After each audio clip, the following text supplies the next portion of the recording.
Good morning everyone. कैसे हैं आप लोग? उम्मीद करता हूँ कि काफ़ी अच्छे होंगे और अपने लाइफ में कुछ बेहतर कर रहे होंगे। अगर नहीं कर रहे तो आज ही करना स्टार्ट कीजिए।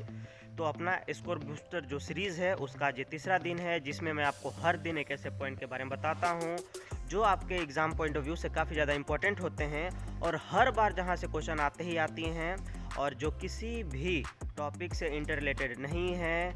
और उसे पढ़ने के लिए आपको किसी टीचर की भी ज़रूरत नहीं पड़ने वाली। आप खुद से उसे पढ़ो। आप और क्या कर सकते हो, वो छोटे छोटे टॉपिक होते हैं। वो मतलब ये कि आधा घंटा 1 घंटा में उसको आप निपटा सकते हो और वो करंट अफेयर के भी पार्ट बनते हैं और वो आपके स्ट्रैटेजी के भी पार्ट बनते हैं।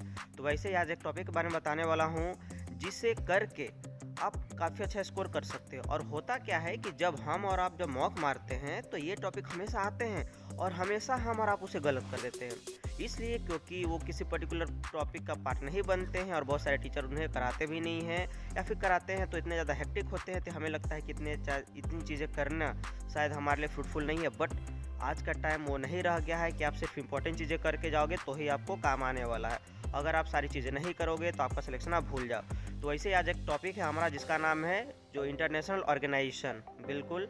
और ये ऐसी टॉपिक है जो काफ़ी ज़्यादा हेक्टिक होती है, जिसको याद करना मतलब भाई बहुत ही ज़्यादा डिफ़िकल्ट होता है, क्योंकि सारे के सारे डेटा ही होते हैं, है ना। जैसे मान लो वर्ल्ड बैंक हो गया, IMF हो गया, यूनेस्को हो गया, इसी तरह से बहुत सारे सार्क हो गया, है ना। बहुत सारे जो इंटरनेशनल ऑर्गेनाइजेशन है तो कितने कंट्री उसमें पार्टिसिपेट करते हैं, कितने कंट्री उसके मेंबर हैं। तो ये सारी चीज़ें वहाँ से क्वेश्चन पूछी जा रही हैं। और इस बार का जो एडिक्विटी आई है, न्यू एग्ज़ाम वेंडर जो एग्ज़ाम करा रहे हैं हमारी SSC की, तो उसके ये फेवरेट टॉपिक रहे हैं। और इस बार की जो एग्ज़ाम हुई है, चाहे वो फेज़ 13 की MTS लेवल बोलो, 12th लेवल बोलो, ग्रेजुएशन लेवल बोलो, और CPO बोलो, दिल्ली पुलिस बोलो, CGL बोलो, सब में भर भर के क्वेश्चन पूछे। तो चलो आपको दिखाता हूँ और मैं कहाँ से कर रहा हूँ, आपको कहाँ से करना चाहिए, और आपको वो तरीका बताने वाला हूँ जिसे आप अप्लाई करके काफ़ी कम टाइम में उस टॉपिक को अच्छे से कर सकते हो। चलो आपको दिखाता हूँ मैं। और उससे पहले मैं उठ गया हूँ यहाँ पे 5 बजे। आज बहुत दिन बाद फिर से आज रूटीन को स्टार्ट मैंने किया है, तो आपको दिखाता हूँ यहाँ का सिचुएशन और फिर आपको वहाँ पे दिखाता हूँ रूटीन में। तो यार देखो, फिर से एक शांति के दौर में मैं आ गया हूँ। आपको दूर दूर तक कोई नहीं दिखाई देगा। और यार अभी फिर से बहुत ज़्यादा मॉक मारने का टाइम है, इसलिए क्योंकि एग्ज़ाम बहुत ज़्यादा नज़दीक है और मैंने अपने लाइफ के 2 से 3 दिन बर्बाद कर दिए। मतलब ये बोलो तो बहुत ज़्यादा प्रोडक्टिविटी के साथ मैंने पढ़ाई नहीं की है। इसलिए आज से मैं जो 10-10 मॉक मारता था वो भी मेरा छूट गया था। मॉक मार रहा था, कम मार रहा था, बट आज से 15-15 मॉक मारूंगा और फिर क्या करूंगा आप लोगों को दिखाऊंगा दूसरी वीडियो में कि मेरे मार्क्स कितने कितने आ रहे। तो चलो आपको आज की टारगेट दिखाता हूँ और आपको कैसे करना वो भी दिखाता हूँ।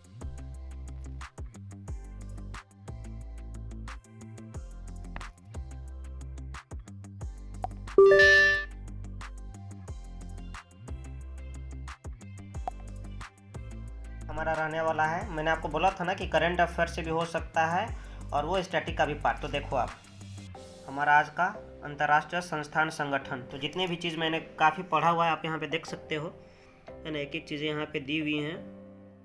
तो ये चीज़ें मुझे आज करनी है और बहुत ज़्यादा इंपॉर्टेंट रोल प्ले करता है। आपके हर एग्ज़ाम में ये पूछा ही जा रहा है यहाँ से आपका। तो ये अपना रहा इंटरनेशनल ऑर्गेनाइजेशन का, मैंने कर लिया। और आज यहाँ से अपना प्रैक्टिस रहने वाला है फैटमैन से। यहाँ से इसे मैंने नहीं किया अभी तक, इसे कर लूँगा यहाँ से, तो ये अपना सारा का सारा प्रैक्टिस हो जाएगा।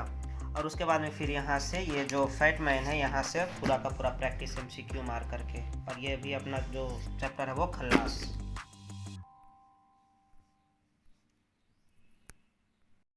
और आज का वोकैब का रिवीजन करना फिक्स प्रोफेशन, क्योंकि बहुत ज़्यादा गलती होने का चांसेस यहाँ पे होता है और अब तक जितने भी एग्ज़ाम आए हुए हैं वो सारे इंपॉर्टेंट हैं इसमें। और ये हो गया अपना फ्रेजल वर्ब, ये भी अब तक के जो एग्ज़ाम में आए हुए हैं वही है, क्योंकि बहुत ज़्यादा गलती होने का चांसेस इसमें भी होता है, इसके लिए चांस नहीं लेना है अपने को।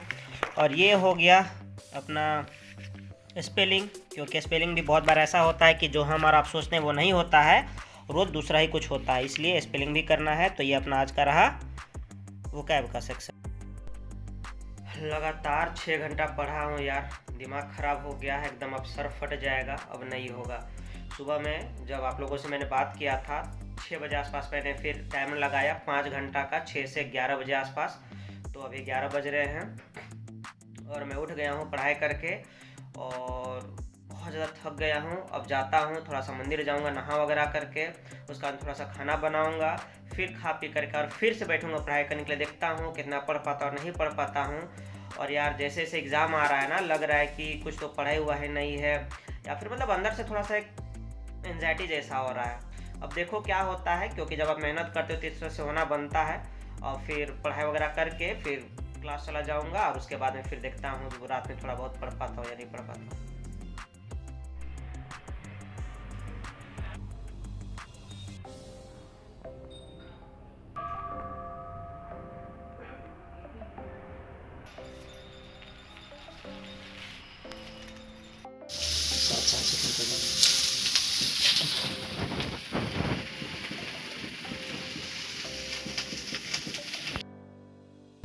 तो मैं चला अभी क्लास लेने के लिए। और यार एक ही समझ में नहीं आ रहा मुझे, पता नहीं आप लोगों के साथ हो रहा है या नहीं हो रहा, मुझे नहीं पता। यार जैसे से एग्ज़ाम नज़दीक आ रहा है वैसे वैसे 24 घंटा भी पढ़ने के लिए कम पड़ जा रहे हैं।